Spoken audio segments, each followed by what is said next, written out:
Buenos días a todos. Buenos días, Venceslao, buenos días. buenos días. ¿Qué tal? Bueno, en el Bueno, despacho.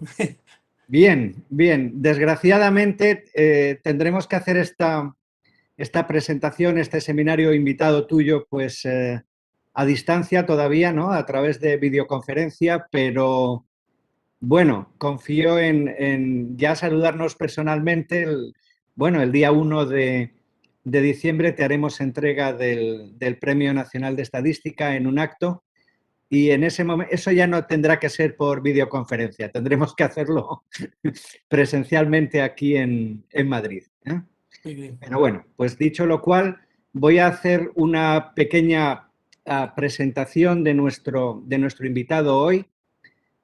Yo creo que es una buena idea y además creo que la vamos a institucionalizar, invitar a nuestros flamantes premios nacionales de estadística a impartir un seminario concretamente hoy, porque hoy celebramos el Día del Europeo de la Estadística y por lo tanto creo que es una muy buena fecha para aprender cosas nuevas y para compartir o para que tú compartas con nosotros pues todos esos conocimientos que te han hecho acreedor al premio, ¿no?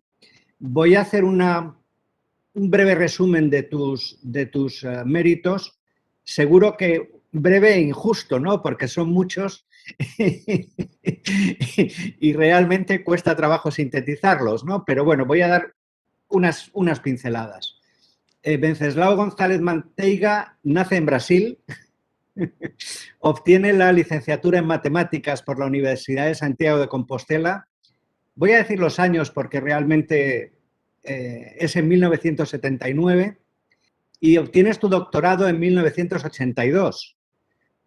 Su tesis, yo la verdad es que conozco además su publicación de aquella época de Annals of Statistics, fue una de las primeras cosas que miré, ¿no? A lo largo de mi carrera y por lo tanto la voy a citar en inglés, que es lo que creo que es apropiado en este caso. Consistency and Asymptotic Properties of Non-Parametric Density and Regression Estimators. Su director de tesis fue José Antonio Cristóbal y realmente Venceslao, a partir de esa tesis, pues sentó las bases de una impresionante carrera estadística. Yo creo que hay algo que hay que destacar en todo este inmenso trabajo, ¿no? Venceslao ha dirigido 33 tesis doctorales y actualmente pues está dirigiendo otras 3. Evidentemente, ese número de tesis dirigidas y el impacto de las publicaciones que han surgido de ellas, pues es indiscutible, ¿no? Pero yo diría también que aparte de todo ese entramado de conexiones nacionales e internacionales que ha generado a través de todos esos trabajos, sí me gustaría darle un enfoque más local incluso, ¿no? Quiero decir, desde el punto de vista de la estadística española y más concretamente de la estadística gallega, sería impensable, si hacemos un análisis de intervención y eliminamos a la figura de Venceslao González Manteiga, pues realmente el panorama en la estadística española y sobre todo en la estadística gallega, pues yo creo que sería muy diferente, ¿no? Y eso es algo que creo que es un mérito que hay que destacar aquí y que hay que poner en valor, ¿no? Bien, hoy en día también nos gusta hablar mucho de sus méritos en términos de publicaciones. Tiene cerca de 200 publicaciones, 2.249 citas en Web of Science, seguro que a día de hoy alguna más, y 8.876 citas en el Scholar, en el Google Scholar, ¿no? Intereses de investigación, ¿qué podemos decir?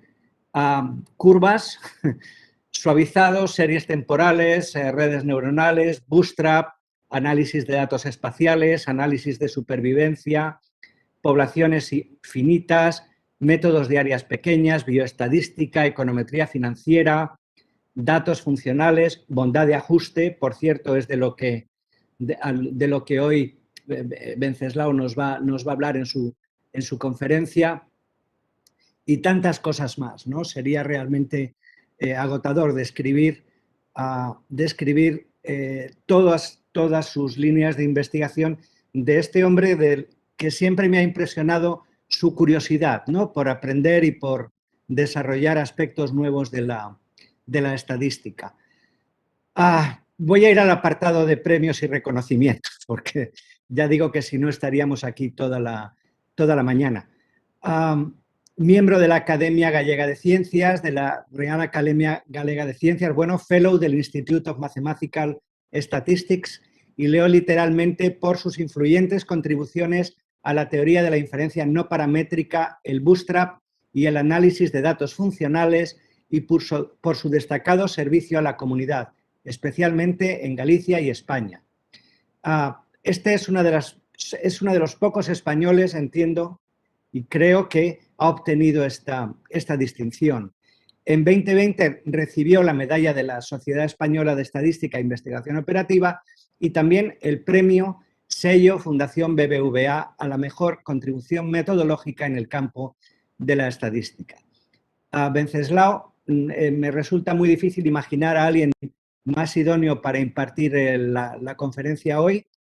Y bueno, pues el turno es tuyo. Gracias. Bueno, muchas gracias. Se me oye, ¿verdad, señor presidente? Sí, Juan. sí, perfectamente. Vale, voy a compartir, con vuestro permiso, mi pantalla. Antes de nada, muchísimas gracias por esa presentación, señor presidente. Juan, como nos conocemos desde hace muchos años. Vamos, muchas gracias por las palabras. Desde luego, oír esas palabras siempre significan un refortalecimiento del ánimo, ¿no?, de la persona y de seguir trabajando. Ya son muchos años trabajando en la academia y bueno, a seguir, ¿no? Es decir, estamos todavía afortunadamente activos y a seguir, ¿no? Bueno, como se comentó, la charla de hoy va a ir sobre test de bondad de ajuste para modelos estadísticos con algunos resultados recientes. Esta charla la di hace poco más de 2 meses, precisamente con motivo de la medalla que obtuve de la Sociedad de Estadística e Investigación Operativa. Pero antes de empezar con el desarrollo de la charla, voy muy rápidamente ir a los agradecimientos, porque todo lo que ha dicho el señor presidente evidentemente sería imposible sin los motores tan extraordinarios de estudiantes que he tenido en Galicia. Aquí, por ejemplo, estoy mostrando los 5 catedráticos que hoy son líderes de altísimo nivel en ámbitos de la estadística o de la transferencia de la estadística, o también el resto de algunos ya, por lo que sé, ya han conseguido la aprobación para poder concursar a catedrático de universidad. Y de total los 33, que realmente de todos ellos aprendí. Es decir, fueron realmente mis maestros. Es decir, tuve un feedback continuo y de ellos pues he podido abordar todos los temas en los que he trabajado en estadística. Y también tengo aquí una relación muy amplia de colaboradores, no voy a entrar obviamente en detalle, tanto internacionales como nacionales, de los que fui aprendiendo a lo largo de todos estos años. Y también, en particular, para este premio, que desde luego agradezco al Instituto Nacional de Estadística que hayan considerado mi persona, porque seguro que hay candidatos buenísimos, alternativos para este premio, y que ha sido una idea extraordinaria. Es decir, bueno, creo que ya había una modalidad de premio, pero realmente en esta modalidad actual, si no me equivoco, este es el 2º año, y entonces, bueno, pues las cartas de apoyo en mi propuesta, pues fundamentalmente institucionales, pues aprovecho aquí también para trasladar mi agradecimiento, ¿vale? Bueno, entonces, digamos que el desarrollo de la charla, trataré de ajustarme a este tiempo, 1 hora, evidentemente. Espero que haya más ocasiones de poder estar personalmente y no recién salido de una clase como tuve hace un rato aquí, por lo menos uno tiene un corte más claro con respecto a la vida normal aquí en la facultad, ¿no? Pues voy a tratar de dar una idea de una de las líneas en las que he trabajado durante bastante tiempo, entre otras cosas porque como esta charla un poco está en el día que tiene que ver con el Día Internacional, en este caso el Día Europeo de la Estadística, ¿no? Nada mejor que un tema tan estadístico como son los contrastes de especificación, ¿vale? Y en particular, teniendo en cuenta digamos, el tiempo de desarrollo que ha significado la estadística, prácticamente desarrollada en gran medida a principios, comienza en gran medida el desarrollo a principios del siglo XX con Pearson. Entonces, bueno, pues voy a tratar de paralelizar la figura de Pearson, uno de los grandes estadísticos, obviamente, en relación al desarrollo de los contrastes de especificación en los que hemos trabajado, en lo que ha habido bastantes avances y en los que estamos recientemente. Y a ver si puedo terminar un poco focalizando los resultados que se tuvieron en particular y se están obteniendo en la Escuela Gallega, de la que yo particularmente estoy extraordinariamente orgulloso, ¿no?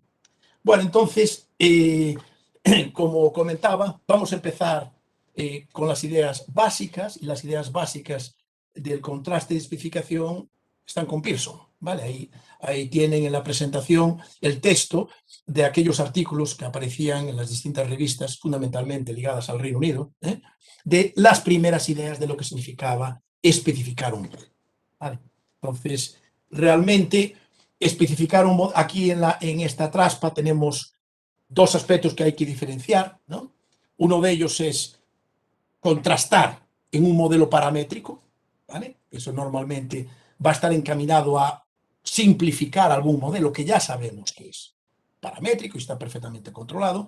Y la otra vía alternativa, obviamente, es contrastar la especificación de un modelo, ¿vale? Entonces, contrastar la especificación de un modelo tiene su punto de partida en la distribución. Entonces, lo que vamos a ver ahora es un poco qué es lo que ha pasado con la distribución y con la densidad, para luego ver algunos avances hasta llegar a la actualidad y luego volcarse ya cómo esas ideas de la distribución y de la densidad pasan de forma natural al amplio campo de la función de regresión y de los modelos en general semiparamétricos, ¿vale?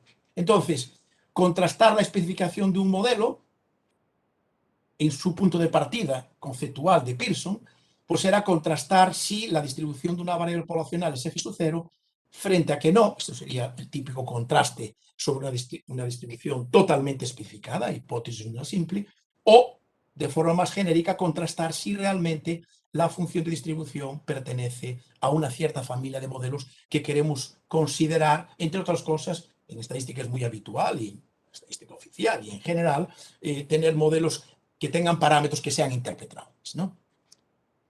Bueno, como comentaba antes, el término de contraste de especificación, goodness of fit, se introduce con Pearson a principios del siglo XX, ¿vale? Eso es más o menos, por las notas que hemos mirado en los artículos antiguos, es un poco el punto de partida del concepto, ¿vale?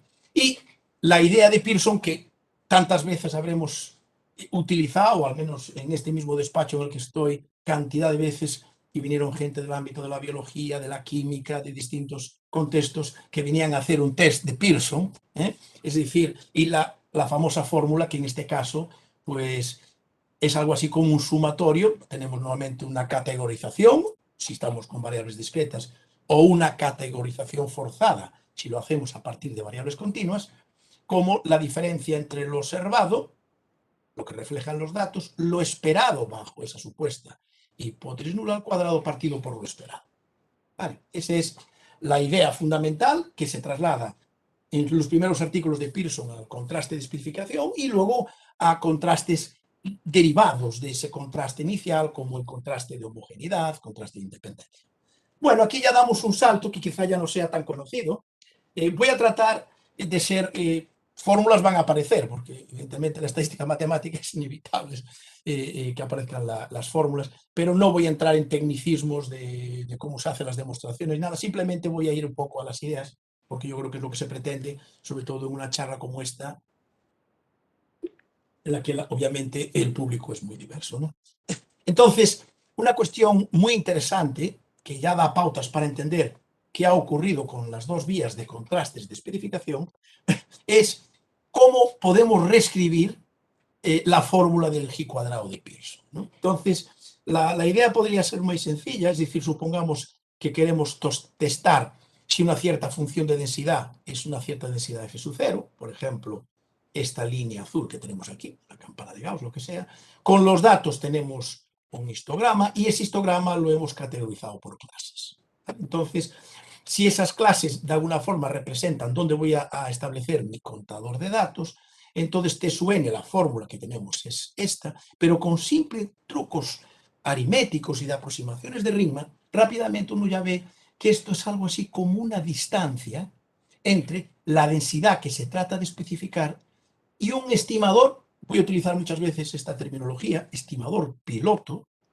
Aquí, yo al menos con mis alumnos lo digo muchas veces, cuando yo trato de buscar un modelo, lo que estoy como piloto de un avión, estoy tratando de buscar un sitio donde pueda aterrizar, yo soy el piloto, y que realmente pueda residir en ese sitio, ¿no? Es decir, que mis datos no discrepen de ese sitio, que se sientan bien, ¿no? Entonces, yo, piloto, automáticamente puedo ser una función de densidad o una función de distribución estimada. En este caso particular, el estadístico de Pearson automáticamente se puede ver como una medida de discrepancia entre la densidad que se trata de especificar y el estimador que se hace. Fijaros que si el histograma fuese muy próximo a la densidad, el cuadrado sería muy próximo a f sub 0 y la integral, evidentemente, de f sub 0 es 1, es decir, que estaríamos en algo que es próximo a 0. En la medida que yo me aleje, automáticamente estoy yéndome hacia una evidencia de que el modelo no es correcto.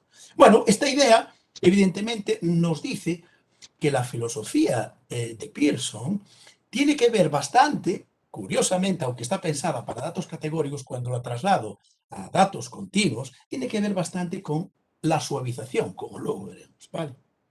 Bien, evidentemente, esto ya nos da pie a decir, bueno, que voy a poder considerar multitud de estadísticos, TSUN, que estén basados en distancias entre la supuesta hipótesis nula que yo quiero testar, f sub 0, frente a un estimador no paramétrico en base a los datos que yo quiero utilizar.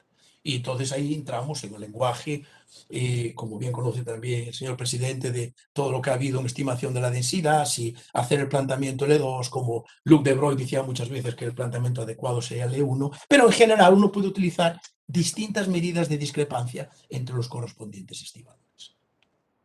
Bien, la vía, digamos, eso sería una vía que nos va a llevar a las técnicas basadas en suavizado. La otra vía, de alguna forma, se desarrolla en la escuela rusa. ¿De acuerdo? El otro piloto es testar directamente la función de distribución, ¿no? Entonces, si yo quiero testar directamente la función de distribución, esa función ahora va a ser una cierta f sub 0 y la alternativa es de que f sea distinto de f sub 0. Entonces, eso se explica ya que un estimador es muy conocido en los cursos de matemáticas, economía y otros derivados, de que un estimador piloto para hacer ese contraste puede ser perfectamente la función de distribución empírica. ¿Vale?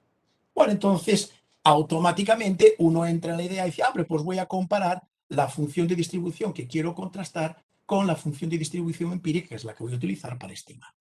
Y eso, curiosamente, dio paso a un amplio campo de mucho interés para los probabilistas, estoy hablando de los años 60, años 70, que es el llamado campo de los procesos empíricos. Entonces, mucha gente, bueno, anteriormente ya se hablaba del test de Kolmogorov-Smirnov, Kramer-von Mises, pero mucha gente ya empezó a darse cuenta de que todos estos estadísticos, Kolmogorov-Smirnov, Kramer-von Mises, Anderson, Darling y muchos más, vienen a ser como medidas de distancia diseñadas sobre lo que conocemos como proceso empírico. ¿Vale? Así que un proceso empírico asociado a la función de distribución f sub 0, pues esto es lo que tenemos, es decir, esencialmente es una medida a lo largo de todos los x del error que yo puedo estar cometiendo al estimar f sub 0 con mi distribución empírica fn en los datos. Lo típico es poner raíz de n, porque como se puede ver en textos muy notables, para mí un texto espectacular es el libro de Breiman, el libro de Billingsley de los años 60, el libro de Breiman también, pero por la probabilidad condicionada. El libro de Billingsley es una obra de arte de la probabilidad. Y allí se trabaja mezclando la probabilidad con el análisis funcional muy bien y para dar exactamente el fundamento de lo que representa todos los contrastes de especificación en base a la distribución. Así, por ejemplo, si esto es el proceso empírico, un test de Kolmogorov-Smirnov no es ni más ni menos que el supremo del valor absoluto del proceso empírico, es decir, la norma infinita del proceso empírico. Si quiero ir al Kramer-Von-Mises, pues estaría hablando de una norma cuadrática. Es decir, que el test que me des, prácticamente el código genético de mi test es el proceso empírico. De hecho, el proceso empírico, que aquí tenéis, pues si uno ve el comportamiento límite con mucha limpieza en el libro de Billingsley, se va hacia un movimiento browniano y entonces automáticamente esto implica que si yo quiero tabularlo, tengo que tabular lo que ocurre con los funcionales o los movimientos brownianos. Y aparecen las tablas, en particular la de Kolmogorov-Smirnov, que como bien es sabido, es única, dado que si la hipótesis nula es simple, todo es de distribución libre, caso de distribuciones continuas, ¿vale? Bien, entonces, bueno, esto nos mete más o menos en los años 60, voy dando saltos, lógicamente. En los años 60, bueno, pues bien, pues tenemos el contraste de Kolmogorov-Smirnov, pero ya rápidamente empieza la gente a decir, hombre, pero yo no quiero testar una hipótesis nula simple, quiero testar una hipótesis compuesta, quiero testar algo más complejo, es decir, pueden ser mis datos los que manejo aquí una normal, pueden ser mis datos, por ejemplo, de gastos, una log normal, ¿de acuerdo? Puedo ser mis datos en el análisis de supervivencia una exponencial, ¿de acuerdo? Una Gumbel. Bueno, es decir, puede ser mi distribución con datos de valores extremos en energía, una distribución determinada. Claro, el problema es que rápidamente la f sub 0 no es conocida, hay que estimarla, y entonces esto tiene una implicación muy importante. El proceso deja de ser de distribución libre y pasa a ser llamado proceso empírico con parámetro estimado. Y entonces, curiosamente, tanto en lo relativo a esto como en lo que tiene que ver en la derivación a través de la densidad del comentado test de G cuadrado, aparecen dos trabajos, para mi juicio, extraordinarios. Uno de ellos de Darwin, de hecho Darwin recibe numerosos premios en el mundo anglosajón, y uno de ellos precisamente por todos los estudios que hace con el contraste de especificación con parámetro estimado, y el otro de ellos, como comentaré más tarde, el de Bickel y Rosenblatt, por lo que hacen en la densidad. Y curiosamente, ambos, si no me equivoco, ambos trabajos salen en el mismo número de los primeros números de Annals of Statistics, que en aquellos años 73 pasaba a ser dividida Annals of Statistics, Annals of Probability, de una antigua revista que se llamaba Annals of Mathematical Statistics. Es decir, eso también es algo que se ha dado bastante a lo largo de estos años. Es decir, es tan expansivo el crecimiento de la estadística que las revistas se subdividen. Es decir, y rápidamente el Annals of Statistics se dividió también en Annals of Applied Statistics porque no llegan las revistas para condensar todo el conocimiento que se está consiguiendo a lo largo de estos años.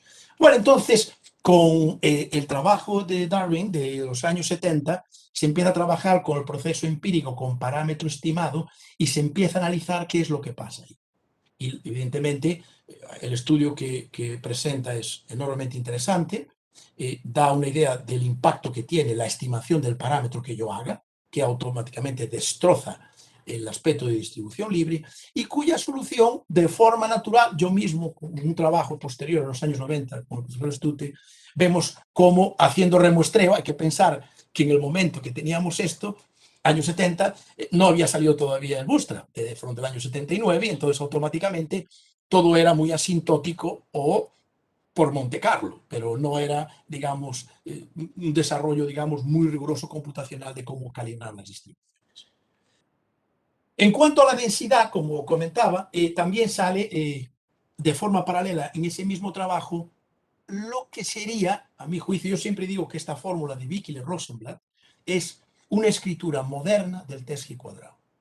Es decir, y lo podemos ver ahora fácilmente, fijaros, aquí aparece la integral, antes aparecía un sumatorio, claro, porque ahora, como ya paso al caso continuo, no discretizo, veo lo que ocurre a lo largo de todos los X, ¿vale? Antes miraba lo que era el observado aquí es el estimador de la densidad.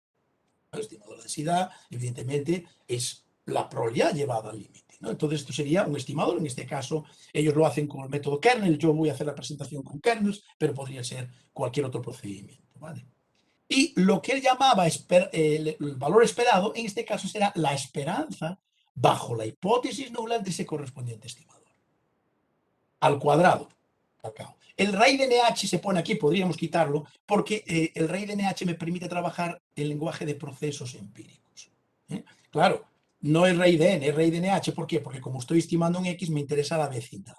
Y la vecindad van a ser los nh datos que yo voy a tener en torno a x. Y la idea tan extraordinaria de Pearson, que era dividir por lo esperado, aquí lo podemos hacer de forma muy matemática a través de una función de ponderación. O sea, el juicio realmente maravilloso, porque es una escritura moderna y con la que Bickel y Rosenblatt automáticamente tienen foto de Bickel, que por cierto, bueno, en Estados Unidos no se retiran nunca, pero con algún compañero con el que he hablado, parece que aquello es como la Meca, es decir, está en el despacho y sigue llegando gente para hablar con él, porque evidentemente es uno de los estadísticos extraordinarios de los últimos 50 años, ¿no? Además, enormemente productivo, como lo era Peter Hall, que bueno, desgraciadamente se nos fue hace unos años, ¿no? Bueno, entonces, ¿qué hay que hacer aquí? Pues hay que cambiar de piloto. Si estoy con la densidad, tengo que manejar un estimador de la densidad, y un estimador de la densidad pues puede ser un estimador tipo kernel. Estimador tipo kernel, que es la expresión que aquí tienen. Parece que el punto de partida viene con Rosenblatt y Parzen, los años 50, 60. Yo aquí tengo varias, después de haber hablado con varios compañeros, en particular Luc de Broglie, que ha trabajado mucho en la estimación kernel, dice que esto ya viene del ámbito de la ingeniería. Él trabajó también con gente de ingeniería, Cover, Wagner, ya a principios de los años 50, de alguna forma precursores de lo que luego sería el Machine Learning. Es decir, y después también hay gente, como he conocido yo, algún investigador portugués, que en un momento me decía que en aquellos años él había sido de alguna forma el gran introductor. Pero en cualquier caso, el estimador de la densidad parece que formalmente sale con Rosenblatt en la versión más sencilla y con Parzen en la versión más generalizada, es decir, utilizando un kernel que nos va a dar un poco la paleta de cómo voy a pintar esa densidad, y la h que va a ser mi grado de suavidad. ¿Vale? Bueno, entonces, evidentemente, si yo tengo los datos y con los datos hago la correspondiente estimación, pues voy a tener pues esa curva aquí con dos modas, que podría ser supuestamente mi piloto, mi estimador piloto, cara a sacar conclusiones de cuál es el modelo. Bueno, entonces a partir de aquí el propio Bickel ya da una arquitectura que va a aparecer prácticamente en todos los resultados, incluso en los de ahora, incluso en los resultados que están saliendo ahora, que nos viene a decir más o menos que si yo hago un contraste de especificación al estilo del de Pearson modernizado, le resto el sesgo asintótico y normalizo con la cantidad h menos 1,5, donde h es el parámetro suavizado que debe tender a 0 cuando el tamaño muestral crece, esto va a una normal que va a depender de la supuesta densidad y del kernel que yo vaya a utilizar.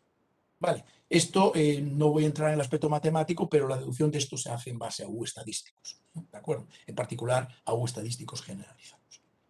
Bueno, la gran cuestión aquí es que, de nuevo, si yo quiero contrastar algo más importante con una hipótesis nula sencilla, que sería una hipótesis de un modelo paramétrico general, entonces automáticamente lo anterior no me vale, porque depende de la f sub 0. Entonces, ¿qué es lo que ocurre? Claro, con la filosofía de la distribución que vimos antes, estimar tenía un cambio dramático, porque cambiaba la distribución del proceso, cambiaba la distribución de la tabla, y aquí, curiosamente, estimar el cambio no es tan dramático, asintóticamente hablando. En la práctica es otra historia. Asintóticamente hablando no es tan dramático porque la distribución límite es la misma. Y la distribución límite es la misma, tiene una justificación estadístico-matemática, porque yo estimo un parámetro a tasa raíz de n, y la tasa que va por aquí en este teorema central límite es no paramétrica. Entonces, lo que ocurre en el mundo paramétrico no va a influir en lo que ocurre en el mundo no paramétrico, ¿vale? Entonces tendría esencialmente el mismo comportamiento límite. Pero, desgraciadamente, si quiero aplicar una práctica, resulta que mi sesgo asintótico y mi varianza asintótica depende de la densidad, que no la conozco. Entonces tengo que hacer estimaciones, y ahí entra, obviamente, el gran problema de que irá más o menos saliendo a relucir a lo largo de la presentación. Bueno, curiosamente, estamos hablando de los años 70, ¿vale? En aquel momento, el interés, estos dos artículos aparecen en los años 70, pero ya más o menos finales 70, principios de los 80, que es más o menos cuando yo empiezo a trabajar, bueno, solo aquí en Santiago, los primeros temas que yo debatía con el profesor Cristóbal, no había tradición, pero sí lo que se observaba era que había mucho interés en la estimación y sobre todo en los 80 en ver las curvas. Era la explosión de los gráficos, las expresiones visuales. Entonces, curiosamente, el tema de los contrastes estaba allí. Yo mismo tampoco me centré más en la estimación que en los contrastes. Y hay que esperar hasta los 90 cuando realmente empiezan a ver las grandes extensiones de estos resultados. Y curiosamente, uno podría decir, viene del mundo de la estadística matemática. No, no, vino del mundo de la econometría. Es decir, aquí tiene un artículo, por ejemplo, de Fan, no es el Jankin Fan del que hablaré después, que publica en Econometric Theory, que da una versión del teorema central del límite de Bickel, de Bickel y Rosenblatt, pero en P dimensiones. En ese caso, el NH obviamente se sustituye por NH elevado a P. Claro, la vecindad ahora, evidentemente, es H elevado a la dimensión. Con lo cual, empieza a florecer el gran problema del desastre de la dimensión. ¿Vale? Bueno, ya después de esos años 90, curiosamente, solamente ya con lo que tiene que ver con la idea de Bickel y Rosenblatt, hay una gran explosión. ¿De acuerdo? Empieza a haber una gran explosión de trabajos. Aquí hay una serie de ellos, en donde fundamentalmente dicen, hombre, pues más interesante que testar la distribución de una serie de datos de una muestra, me va a interesar ver cuál es la distribución estacionaria de una densidad, perdón, de una serie de tiempo, ¿vale? Entonces, uno puede decir, bueno, pues algo como lo que aquí estoy escribiendo, es decir, imaginaros que estamos trabajando con un proceso autorregresivo, todos los procesos autorregresivos en series de tiempo, gran parte de la diferencia está muy centrada en que el error sea gaussiano, y entonces uno puede decir, hombre, pues podemos aceptar la gaussianidad para mi modelo de series de tiempo. Eso es fundamental, porque luego todos los modelos predictivos están basados en esa suposición. Si estoy especificando mal, los números pueden salir bastante mal, ¿no? Entonces, bueno, ¿qué ocurre? Bueno, pues si trabajamos con esto, lo que hacemos esencialmente es trabajar con los residuos de un modelo autorregresivo y aplicar procedimientos de Bickel y Rosenblatt. ¿Vale? O sea que esto ya empieza, digamos, en este siglo, los años, hace como 20 años, 15 años, empieza a haber un avance muy importante.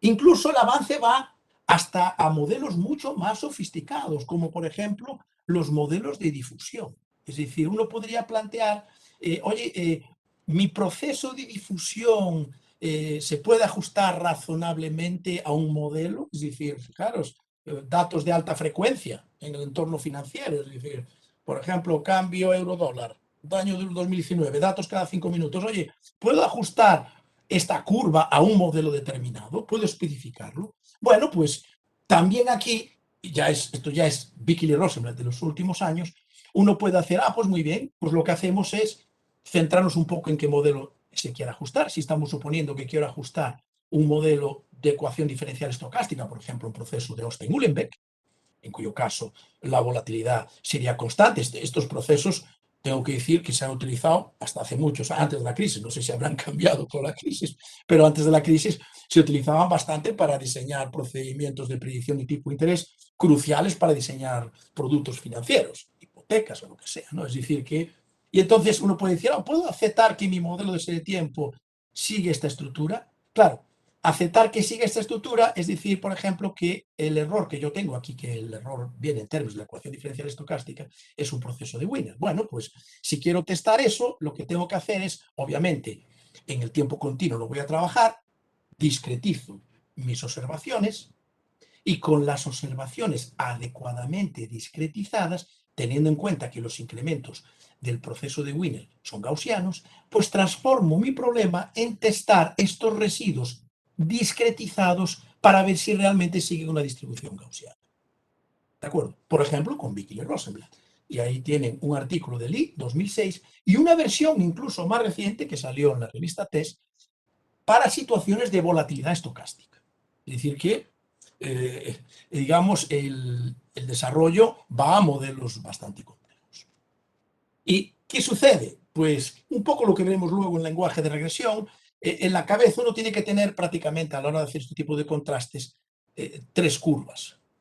Por ejemplo, imaginaros que estamos aquí, esto sería un proceso, una simulación con un proceso de Austin-Uhlenbeck, pues los parámetros, ¿vale? Y entonces yo voy a tener, claro, como es una simulación, Yo puedo tener mi distribución teórica, es decir, mi densidad teórica, puedo tener mi densidad estimada. Estimada aquí significa estimar todos los parámetros que tiene el proceso de Austin-Uhlenbeck, o puedo tener, evidentemente, mi estimador no paramétrico tipo kernel piloto para testar la especificación de mi proceso Austin-Uhlenbeck.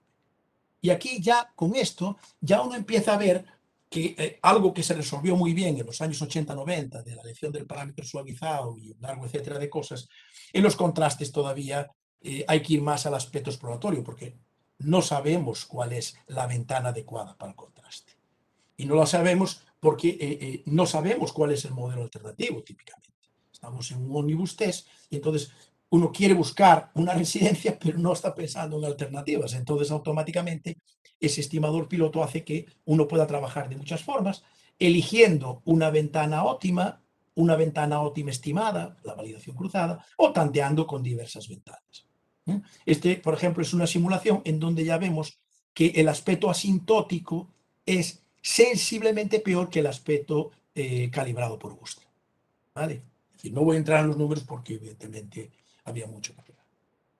Bueno, dentro ya de nuestra escuela gallega, por ejemplo, nuestras aportaciones en los últimos 10 años han ido, y de hecho ha habido un desarrollo bastante importante. De hecho, yo creo que muchos investigadores de la escuela gallega son ya referencia en el tema de datos direccionales. Es decir, dicen, muy bien, pero esta filosofía de buscar los modelos, ¿la puedo llevar a datos más complejos? Sí, ¿por qué no? A datos direccionales. ¿De acuerdo? Están presentes en muchos problemas, en astronomía. ¿De acuerdo? En el ámbito medioambiental, si quiero, evidentemente, ver modelos de la dirección del viento. ¿Está? Es decir, hay infinidad de problemas de datos direccionales que incluso pueden ser datos direccionales Q-dimensionales, es decir, en una Q-esfera. Es decir, esa Q-esfera puede ir de Q igual a 1, que sería el círculo. Aquí tendríamos, por ejemplo, una estimación de la densidad, digamos, bimodal, y aquí insisto que no es una extensión trivial del dato escalar, porque el concepto de media aquí no es el mismo, se puede ver en los textos de Mardia, por ejemplo. Es decir, hay que adaptarse, ¿vale? O incluso puede ir uno a dimensión 3 y testar, por ejemplo, si estamos hablando de una densidad trimodal, como la aquí aparece, con respecto a datos direccionales tridimensionales. Bueno, pues con esa filosofía, automáticamente, uno puede decir, oye, ¿cuáles son las distribuciones de referencia? Pero claro, en el caso escalar hablábamos de la normal, la gamma, la beta. Bueno, pues aquí es la distribución de von Mises, ¿vale? Entonces, hay una distribución que se maneja bastante en el ámbito de datos direccionales, que es la distribución de von Mises, y que tiene sus correspondientes estimaciones y trabajos no sencillos de estimación numérico, como el de Wood en el año 94, y que pueden ser distribuciones que pueden valer bastante para explicar lo que ocurre, ¿no? Es decir, por ejemplo, creo recordar, Rosa Crujeira sacó hace poco en Annals of Applied Statistics un análisis exploratorio de estimaciones, de misturas de densidades, digamos, de modas en datos direccionales en temas relativos a incendios. Es decir, que uno puede tratar de dar explicaciones a los datos que va encontrando a partir de modelos. Y si estamos con datos direccionales, las explicaciones hay que dar con distribuciones de datos direccionales. La von Mises, que aquí tenemos, evidentemente, tiene su parámetro de centralización, esa sería una única moda, y tiene su parámetro de dispersión. Claro, la gran diferencia aquí en el dato direccional es que si yo hago la dispersión crecer, el límite es un uniforme, mientras que en el dato, esto es un compacto, el límite en el conjunto de los números reales evidentemente sería una distribución plana, cuya densidad en el límite valdría 0, ¿no? Entonces tendríamos como una distribución impropia. Bien, entonces hay que cambiar de piloto, hay que diseñar un estimador piloto para la densidad correspondiente, y eso ya nos sitúa en finales de los años 80. Hay un trabajo, por ejemplo, este de Bay, y hay otro muy interesante en biométrica de Hall, Peter Hall y Cabrera. Peter Hall prácticamente está en todo, y en particular en los datos direccionales, donde se introduce por primera vez un estimador tipo núcleo para la densidad en datos direccionales. Entonces, automáticamente, si tenemos eso, podemos irnos a ver qué es lo que ocurre con Bickel y Rosenblatt en el contexto de datos direccionales. Entonces, evidentemente, este es mi piloto, la media bajo la hipótesis nula, correspondiente a normalización, P es la dimensión de la esfera a la que yo me voy a mover, la función de ponderación tiene que ser una función de ponderación sobre la esfera, y vuelvo a tener un teorema central de límite de la arquitectura del de Bickel y Rosenblatt, y uno hace búsqueda, hace aplicaciones. De hecho, en este trabajo que desarrollé con Graciela y con Daniela hace unos años en Scandinavian, damos una idea ya bastante interesante y con aplicaciones incluso muy interesantes al contexto de datos medioambientales, por la influencia que puede tener la dirección del viento. Ahora mismo lo estamos viendo en el tema del volcán, ¿no? Donde todos están viendo, oye, ¿qué pasa con la dirección del viento? ¿Hacia dónde va? Eso puede obligar a que cierre el aeropuerto. Es decir, bueno, pues en el tema medioambiental, la dirección del viento, donde nosotros aplicábamos aquí a datos medioambientales relativos con la polución en centrales térmicas, pues la dirección del viento puede marcar el tipo de lluvia, puede marcar perfectamente si va a haber un cierto episodio de polución en una zona. Es decir, son datos muy importantes en muchos contextos. Bueno, esto sería, digamos, lo relativo a la densidad y muchas más cosas, pero la cuestión es donde realmente se produce un gran salto en la idea de contraste y especificación es en la regresión. Y de nuevo paralelizo a Pearson. Ya el propio Pearson, en artículos más tarde, este de biométrica del año 1916, ya hablaba del tema de ajustar los datos, no a una distribución, sino a un modelo de dependencia. Todo era artesanal en aquella época, pero con ideas geniales. ¿De acuerdo? Y entonces, claro, si uno va al modelo de regresión, evidentemente la cosa es mucho más compleja. Es decir, especificar un modelo de regresión que puede ser completamente no paramétrico, puede ser completamente paramétrico, puede ser semiparamétrico. Lo que uno va a especificar acerca de esta función, que viene a ser, voy a hablar luego al final, si me da tiempo, creo que no, hablaré de la función de regresión cuantil, pero aquí estaríamos, por ejemplo, hablando de la llamada función de regresión en medio, bueno, donde quiero explicar una variable y a partir de una información de una covariable x en medio. ¿Vale? Entonces, este sería el típico, digamos, diseño del modelo de regresión. Aquí tienen una referencia, un artículo que está siendo muy, muy citado porque prácticamente yo creo que hay algún libro, pero con un planteamiento completo de todo lo que ha ocurrido con los contrastes, especificación, regresión, que yo sepa, no ha salido todavía ningún texto. Y bueno, es un artículo, una revisión invitada que publicamos en TES y que está teniendo muchísimas citas y se está consultando mucho porque marcamos prácticamente todo lo que había ocurrido hasta aquel año, ¿no? Hasta el año 2013, en particular para la regresión. Claro, en la regresión tengo que utilizar otro estimador piloto. Entonces, así como la densidad, lo que hacía yo era contar frecuencias o llevarlas al límite, en la regresión, si estamos hablando de la regresión en media, tengo que promediar los datos. Promediar los datos a través de pesos. Entonces aquí el estimador piloto puede tener mucha más complejidad, muchas más posibilidades. Estamos hablando, por ejemplo, de Priestley-Chow, el propio Nathaniel-Watson, polinómico local. Es decir, hay un montón de posibilidades de estimador piloto no paramétrico con kernel. ¿De acuerdo? Uno podría hablar con otro tipo de aproximaciones, como pueden ser desarrollos ortogonales, splines, wavelets. Hay un montón de posibilidades de estimación no paramétrica de la función de regresión. Y la historia aquí, pues es un poco parecida a lo que ocurría en la densidad. Es decir, si yo estoy en un modelo de laboratorio, puedo controlar tres curvas, ¿no? Es decir, este es un modelo de laboratorio simulado. Yo puedo saber perfectamente cuál es mi curva que está en el trazado verde, la verdadera del modelo. Puedo estimar no paramétricamente, claro, el piloto debe ir próximo al modelo en sí, ¿de acuerdo? Y luego, luego está el modelo que puede ser acertado o no. Por ejemplo, aquí yo puedo decir, voy a testar si es lineal. Entonces, testar que es lineal es testar si realmente el ajuste es lineal, que en este caso ya a simple vista se ve que no. Y lo que se pretende es que en situaciones más complejas, porque uno puede decir, no, pero yo aquí ya lo veo. Bueno, primero hay que tomar la decisión estadística correcta y formal y rigurosa, y segundo, que eso se ve en dimensión 1. En más de una dimensión ya uno no ve nada.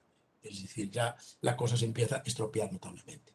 Y esto es lo que ocurre en datos reales, en datos de laboratorio. En datos reales, pues claro, el problema ya empieza a verse, por ejemplo, en el ámbito econométrico, uno podría decir, oye, esto por ejemplo son datos de Bélgica, uno podría decir, oye, hay una dependencia lineal entre la renta y el gasto en alimentación, ¿de acuerdo? Es decir, puedo suponer que en mis datos, con una dependencia lineal, explico bien lo que ocurre en un contexto, en un país, en una comunidad, o no. ¿De acuerdo? Entonces, automáticamente, esto también es dinámico, porque lógicamente en un momento de crisis, a lo mejor sí, en un momento de fartura, pues automáticamente puedo tener situaciones en las que no, la gente no va a gastar todo lo que gana en alimentación. Entonces, en este contexto de datos aplicados, evidentemente yo tengo dos curvas, ya no tengo el modelo. Pero bueno, tengo que tener muy claro de lo que ha ocurrido en el laboratorio que el estimador va acercándose normalmente al modelo teórico. Entonces, evidentemente, aquí ya se ve claramente que la discrepancia va a estar, lógicamente, en rentas altas, ¿no? Es decir, con respecto al gasto de alimentación.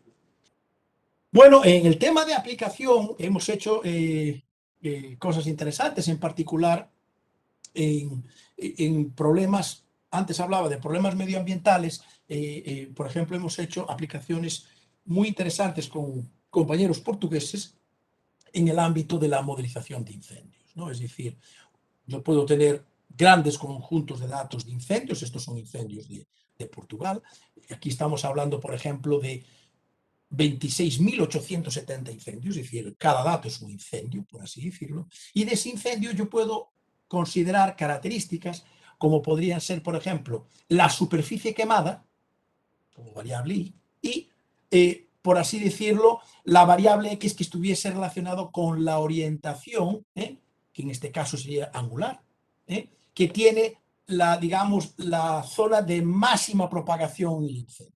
Esto es muy parecido casi a la componente principal que conocemos los estadísticos, ¿no?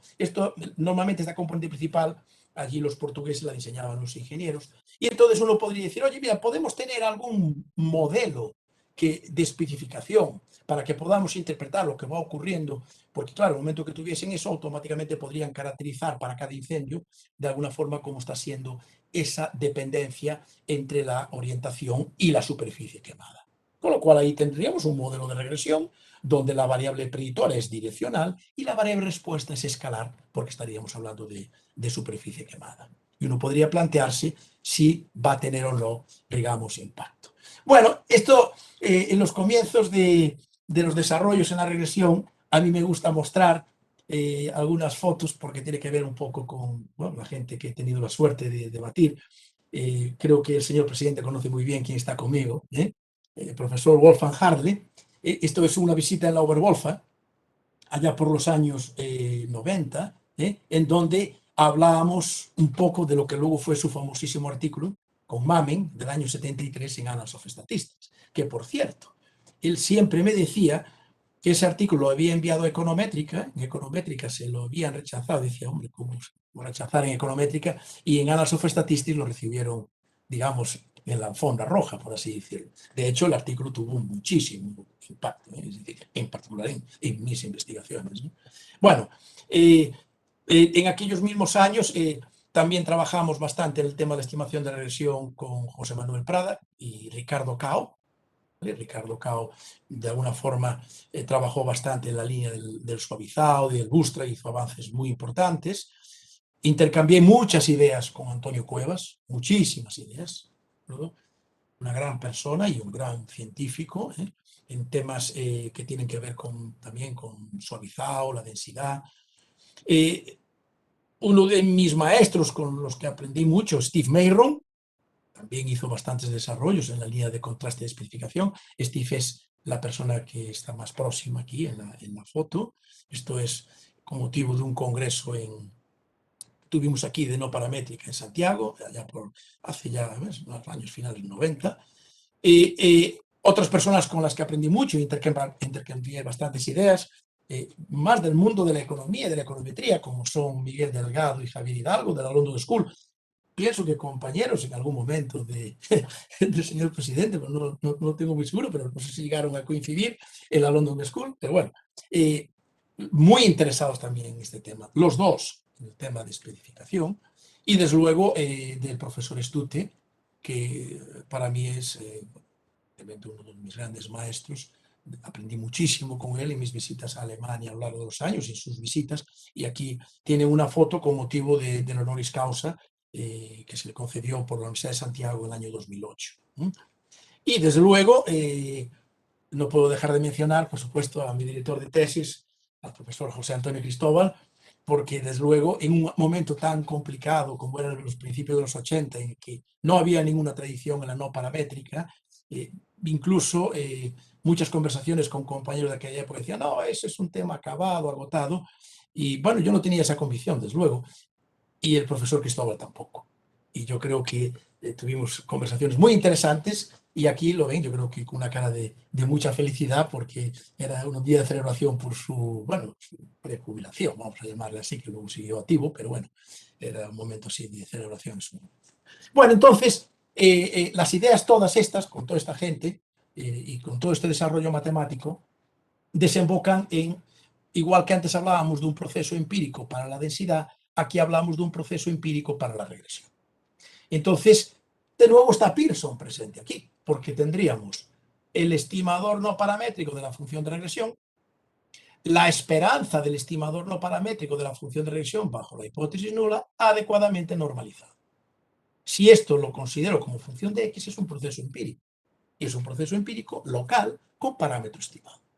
Entonces, hacer contrastes de la regresión va a pasar por conocer muy bien qué ocurre con estos procesos. Y a partir de aquí, bueno, pues esto, por ejemplo, lo hice con Tomás y con José Antonio.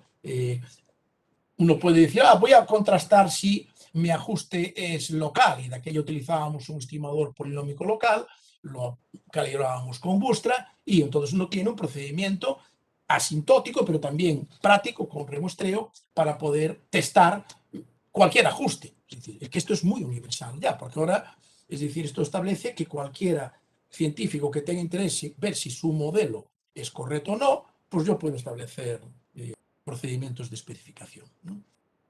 Y empezaron a aparecer muchísimos procedimientos. Y eso prácticamente barrió los años 90. Desde el procedimiento de comparar de forma cuadrática el estimador no paramétrico contra el estimador paramétrico bajo la hipótesis nula, y aquí está tanto este trabajo inicial que hice con Ricardo en TESS y el gran trabajo de Hartley y Mamet de Annals of Statistics, ¿vale? Otros utilizaron la vía del doble suavizado, el famoso test de Zen, ¿de acuerdo? Publicado en Journal of Econometrics. Tengo que decir que en este tema en particular, en esta línea de investigación, he consultado, yo diría, casi tantas veces literatura econométrica, ¿de acuerdo? En el ámbito de la economía, en la econometría, ¿por qué? Porque en el ámbito de la economía interesa notablemente especificar los modelos, interesa explicar los datos, ¿de acuerdo? Quizá con un objetivo distinto, por ejemplo, a lo que puede interesar en el Machine Learning, que me interesa predecir acertadamente sin tratar de interpretar lo que ocurre con los modelos, ¿no? Bueno, este otro procedimiento recuerda al F-test típico de la regresión, es el procedimiento de Dette de finales de los 90, donde diseña un test basado en comparar el error paramétrico frente al error no paramétrico, ¿vale? Entonces, bueno, y así más. Y otro procedimiento que recuerda al procedimiento de razón de verosimilitudes es el de Jankin Fan, que tuvo muchísimo impacto, y en particular en el entorno financiero, ¿vale? Que más o menos consistiría en decir, bueno, yo tengo un modelo, aquí tengo que pagar algo, voy a suponer, yo quiero testar sobre M, pero voy a suponer que mis errores siguen una distribución, en particular normal, ¿de acuerdo? Porque si no, no puedo construir la verosimilitud, ¿vale?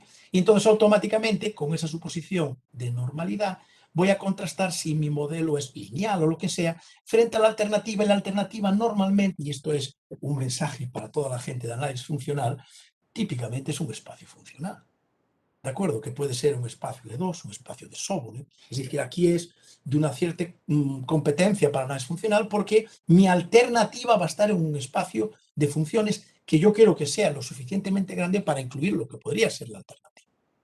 Y entonces aquí, por ejemplo, este caso sencillo del modelo lineal, pues esta es la verosimilitud que se conoce de la regresión lineal, y el test aquí sale exacto, o sea, de hecho sale a través de un spline. Si uno quiere ir a más general, evidentemente tiene que hacer la estimación no paramétrica, que fue lo que hizo Jankin Fan en la parte no paramétrica, en la parte del denominador del test de razón de los errores. Por esa razón, Jankin Fan denominó a esto Generalized Likelihood Ratio Test, ¿vale? El impacto que tuvo en su desarrollo fue impresionante, ha hecho muchísimas cosas, prácticamente hasta hace 10, 15 años, ¿de acuerdo? Con el test de razón de virtudes generalizado, publicado en ANAS 2001, y con, por ejemplo, hay un artículo en test fantástico con estas ideas aplicadas a modelos financieros, ¿de acuerdo? Y esto, de hecho, el contexto financiero es uno de los ámbitos que yo sé que Yang Fan trabaja notablemente. Bueno, en todo esto que tenemos aquí, relativos a los contrastes en regresión, aparecen problemas. Aparecen problemas notablemente. Uno es la elección de la ventana, otro es la baja tasa de aproximación hacia la normal, otro es que necesitamos estimar curvas, es decir, hay muchos problemas.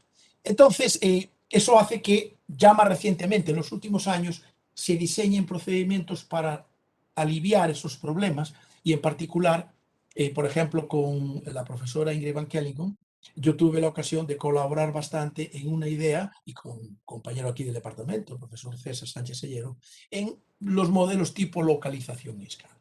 Si estamos en un modelo localización y escala, como este que tenéis aquí, la regresión sería la localización, la sigma de X sería la escala, en finanzas llamaríamos volatilidad. Y entonces la clave está en trabajar con este error. Trabajando con este error, yo puedo estimarlo paramétricamente, bajo la hipótesis nula, o puedo estimarlo no paramétricamente, sin ninguna suposición. Entonces tendría la estimación de la distribución de mis residuos, vamos a llamarle así, digamos, sin ninguna suposición, frente a la estimación de mis residuos bajo esa suposición.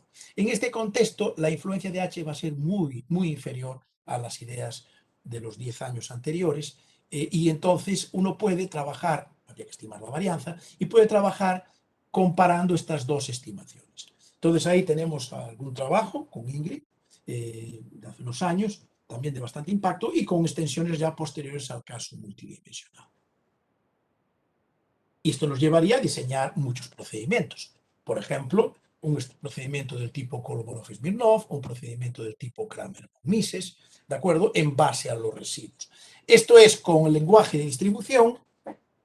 Hay muchos avances también con otros compañeros que lo han hecho, en vez de trabajar con la función de distribución, trabajar simplemente con la función característica.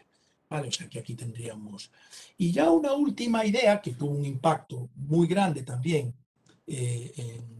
prácticamente desde finales de los 90, fue trabajar con procedimientos que evitasen el suavizado.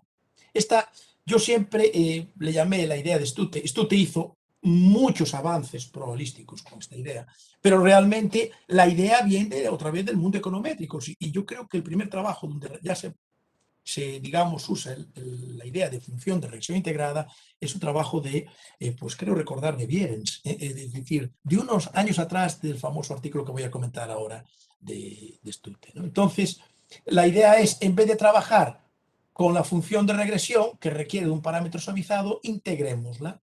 Bueno, esto es lo mismo que ocurre con la densidad. En vez de trabajar con la densidad, si integro la densidad, tengo la distribución. Ahí no necesito parámetros suavizados. Pues si integro la regresión, tengo la regresión integrada y tampoco necesito parámetros. Entonces, esto fue un poco el desarrollo de Stutte.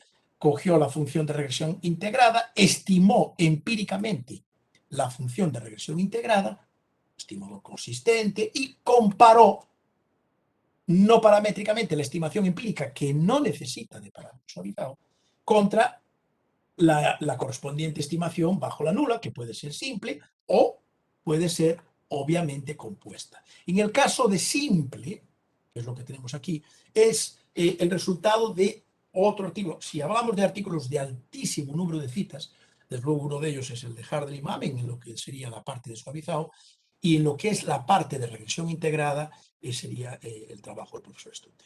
Es decir, el profesor Stutte, en este artículo de ANAS, consigue ver cuál es el comportamiento al detalle de este proceso, construye tablas. Claro, probabilísticamente era inmejorable, estadísticamente, lógicamente, no era utilizable, porque el comportamiento límite depende del modelo que yo quiera testar, entonces tendría que tener una tabla prácticamente para cada modelo.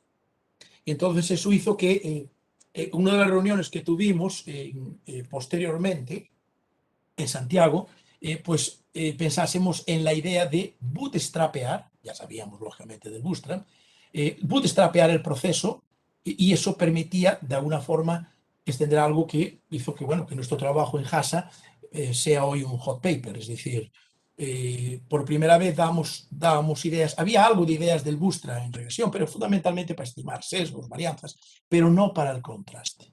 Y entonces al hacerlo, en aquel caso lo hacíamos con Wild Bootstrap, probábamos la consistencia del mismo, eso fue una explosión. Y de hecho, con mucha implicación, por ejemplo, en el ámbito econométrico. Aquí recuerdo que 2 años más tarde, en el año 2000, creo, hubo un congreso mundial aquí de econometría y ya todo el mundo hablaba de que había un procedimiento para ajustar las distribuciones y no tenía que generar tablas en el contexto de la regresión.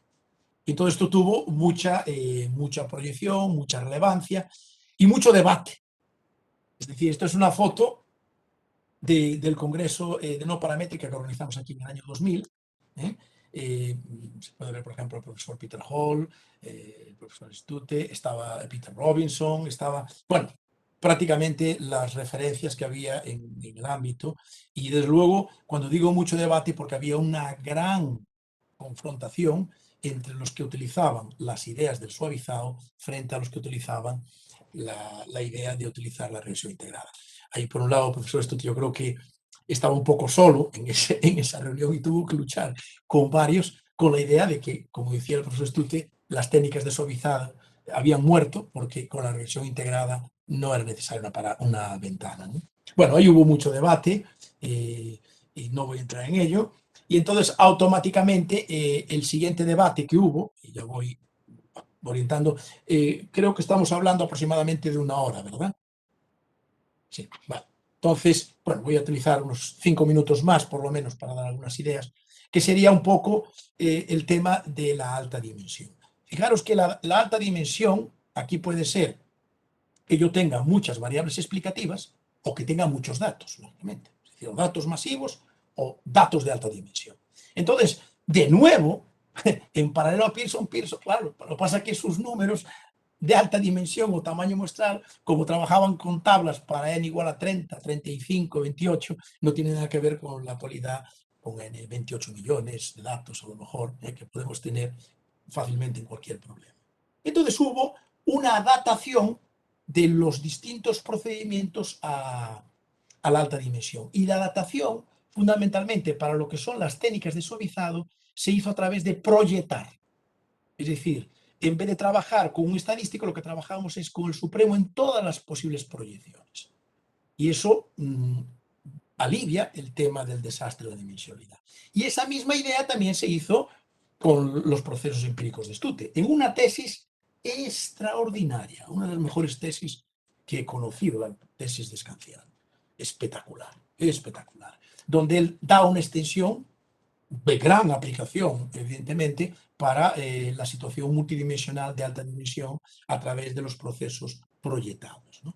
Bueno, entonces, lógicamente, las tablas que se hacían de forma artesana, aquí se hace pues, de forma formal, matemática muy elegante, porque si yo ahora mismo quiero calibrar la distribución de mi estadístico con cualquiera de las vías que he manejado, densidad, distribución, regresión, lo puedo hacer caso asintótico, normalmente va a funcionar peor, o puedo hacerlo con técnicas de remuestreo, que es prácticamente, si cogéis un artículo al azar, temas de estos explosivos, están saliendo constantemente, temas en esta línea, pues vais a ver y apreciar que efectivamente casi todos pasan por un procedimiento de remuestreo. De hecho, en R hay ya mucho código para hacer test de modelos con distintos procedimientos. Y luego hubo varias extensiones, muchas ideas que, bueno, yo no voy ahora a seguir porque aquí hay aplicaciones y todo eso, y como el tiempo, quedan 4 o 5 minutos, quisiera saltar un poco toda esta parte de aplicaciones, que digo, eso tengo que algún día volver ahí al INI y tener más tiempo, más detalle, pero sí que me gustaría no terminar, para que vaya a... Bueno, aquí volver a agradecer a la familia gallega. Esta es una foto que guardo con mucho cariño, con el evento que se organizó en homenaje a mi 60 cumpleaños hace unos años, pocos años, en donde bueno, se juntó de una forma maravillosa mi familia con mi familia científica y muchos compañeros que vinieron de fuera, ¿no? Y Para rematar, solamente una muestra del impacto que está teniendo todo este desarrollo moderno con distintos coautores o simplemente autores, porque ya está habiendo, lógicamente, mucha evolución de esta filosofía de los contrastes de especificación. Por ejemplo, este es un trabajo del año 2016 con María Dolores Martínez Miranda, de la Universidad de Granada, e Ingrid, donde establecemos por primera vez un test de especificación para modelos con efectos aleatorios, especialmente interesante para testar, por ejemplo, un modelo de áreas pequeñas, que se utiliza notablemente en la estadística oficial. ¿Vale? Podemos tener mecanismos de procesos para testar la dependencia espacio-temporal, de especial importancia en la predicción en procesos puntuales. Nosotros lo hemos aplicado a criminología, por ejemplo, a incendios, se podría aplicar, por ejemplo, a la evolución del COVID. Para la estadística espacial, Pilar y Tomás han hecho cosas para el contraste del variograma, ¿de acuerdo? Escanciano, Juan Carlos e Ingrid extendieron las ideas de Stute de forma magistral en un paper de hace poco, en Annals of Statistics. Fue el paso a datos funcionales. Solamente con datos funcionales podría haber dado una charla. Con este trabajo hemos obtenido el premio BBVA, ¿de acuerdo? Fue, digamos, trasladar toda esta filosofía a ideas en las que yo pueda tener covariables funcionales, ¿vale? Testar la dependencia, por ejemplo, del crecimiento longitudinal en especies, en este caso con aplicación bueno, al marisco típico, al percebe, ¿vale? En Galicia. Testar modelos de la función de regresión cuantil, cuando pueda o no haber datos faltantes, ¿vale? Testar la comparación entre procesos. Yo puedo ver si los procesos evolutivos de incendios tienen un mismo patrón o realmente hay diferencias entre ellos, ¿vale? Testar la igualdad de funciones de densidad cuando tengo cantidades masivas de densidades. Actualmente voy a tener muchos datos, voy a tener muchas densidades y ya no voy a comparar medias, voy a comparar densidades y además muchas, ¿vale? Pues un trabajo fantástico organizado por la gente de Vigo, Jacobo, Jeff Hart, Marta. Otro trabajo premiado, pues la aplicación de los contrastes de especificación al estilo del que habíamos hecho Miguel Delgado y yo a los modelos de curación, están en uso ahora mismo, dado que la función de supervivencia permite trabajar sobre datos, entendiendo curación aquí, cuando efectivamente un individuo sobrevive un tiempo suficientemente amplio a una enfermedad, ¿vale? Para datos con correlación espacial, para la comparación de curvas ROC, si queremos hacer diagnóstico. Es decir, eso es muy habitual entre los médicos. Oye, mira, ¿me puedes comparar estas dos curvas ROC? ¿Cuál realmente tiene más capacidad predictiva a efectos de mi diagnóstico? Y no quisiera terminar sin mostrar que nuestro señor presidente del Instituto Nacional de Estadística tiene también mucho interés en el tema y me alegro, como lo muestra esta reciente publicación en una revista tan prestigiosa como la Business and Economic Statistics, con gente, bueno, a Francisco no lo conozco, pero a Stefan sí. ¿Vale? O sea que, donde especifican modelos, lógicamente, de gran interés en el ámbito económico. ¿Vale? Y esto sería un poco el agradecimiento de Pearson, que traslado, y si me permiten un segundo, esto es el mundo, esencialmente el mundo gallego. Es decir, he hecho una última doctoranda mía, Arís, donde está mostrando aquí, si entramos al detalle, estaríamos viendo el aspecto astronómico de las distintas estrellas y sus conexiones, las estrellas son las personas, lógicamente, y las conexiones con otras más, colaboradores, hombres o mujeres, ¿de acuerdo? En donde, bueno, yo por edad, evidentemente, soy la estrella más gorda, pero hay otras estrellas ya que empiezan a florecer de forma muy importante, Jacobo, Ricardo, Carmen, Rosa, bueno. Espero que no haya aburrido y muchísimas gracias por la atención y por haber organizado y haberme dado la ocasión de presentar esta charla. Pues muchas gracias, Wenceslao, por tu estimulante charla. Personalmente me ha rejuvenecido unos años, la verdad. Desde los últimos 3 años, desgraciadamente, no he tenido ocasión de asistir a charlas, demasiada ocasión de asistir a charlas como esta y desde luego ha sido un verdadero placer para mí. Creo que sería bueno igual abrir algún turno de un turno de preguntas, si es que tenemos, vamos a ver. Si alguien tiene interés, por favor, lo puede decir a través del chat y le damos la palabra. No veo, desde luego no es una charla que para aquellos que bueno, pues que hemos seguido tu trayectoria y este tipo de temas, pues nos han resultado, por supuesto, muy bien construida, muy lógica y como no podía ser de otra manera, ¿no? Muy bien desarrollada, pero sí que es verdad que para aquellos que lo afrontan, digamos, como primer día o como primera aproximación, pues resulta una charla probablemente algo más difícil de digerir, ¿no? No obstante, te cojo por la palabra, que diríamos, y espero que puedas venir por aquí, por el INE, cuando las condiciones sean un poquito mejores, ya no demasiado mejores, ya un poquito mejores y puedas compartir con nosotros y con nuestros técnicos, pues, todos estos desarrollos que estoy seguro que en algunos casos pueden ser de mucha utilidad para nuestra tarea en la estadística oficial. Bien, no te quiero ya robar más tiempo. La verdad es que te agradezco mucho tu disposición a dar esta charla. Siempre es complicado, pero yo creía que era una buena idea, ¿no? Invitar a nuestro premiado a dar esta charla precisamente en el Día Europeo de la Estadística. Si me permitís, bueno, pues por supuesto agradecerte la charla, tu disponibilidad y tu futura disponibilidad también. Espero pues que para que vengas aquí y puedas compartir con nosotros tus amplios conocimientos. Bien, dicho esto, también me gustaría felicitar a todos los que estáis aquí, a todos los que habéis asistido por este Día Europeo de la Estadística. Yo creo que es un día en el que intentamos, de alguna manera, aumentar el conocimiento, como hemos hecho en la charla de Wenceslao, y también difundir el valor y la importancia de las estadísticas, de la estadística en general y de las estadísticas oficiales en particular.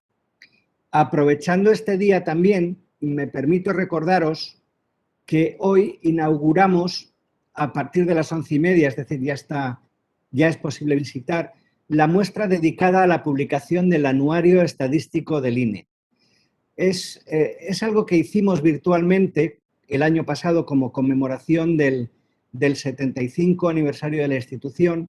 Lo hicimos de forma virtual, pero ahora lo tenemos ya en nuestra sala de exposiciones, aquí en Manoteras. Recordaros que este anuario tiene 160 años de historia, la difusión, y por lo tanto un análisis de la evolución en el tiempo de estos anuarios, de lo que nos contaban, de los datos, es especialmente interesante. Os recomiendo a aquellos que estéis en Madrid una visita. Tenemos la posibilidad de hacerlo también virtualmente a través de nuestra página web y desde luego recomiendo su visita porque es realmente muy interesante. Muy bien, pues no quiero extenderme más. Nuevamente, Wenceslao, agradecerte la charla. Pronto nos veremos para hacer efectiva la entrega de una manera oficial y a todos los que habéis asistido, agradeceros vuestra presencia aquí y felicitaros nuevamente por este Día Europeo de la Estadística. Muchas gracias a todos y buenas tardes, Casilla. Muchas gracias y seguimos en contacto. Seguimos en contacto. Un abrazo a todos y un agradecimiento a todos los asistentes. ¿Vale? Muy bien. Gracias. Chao. Chao.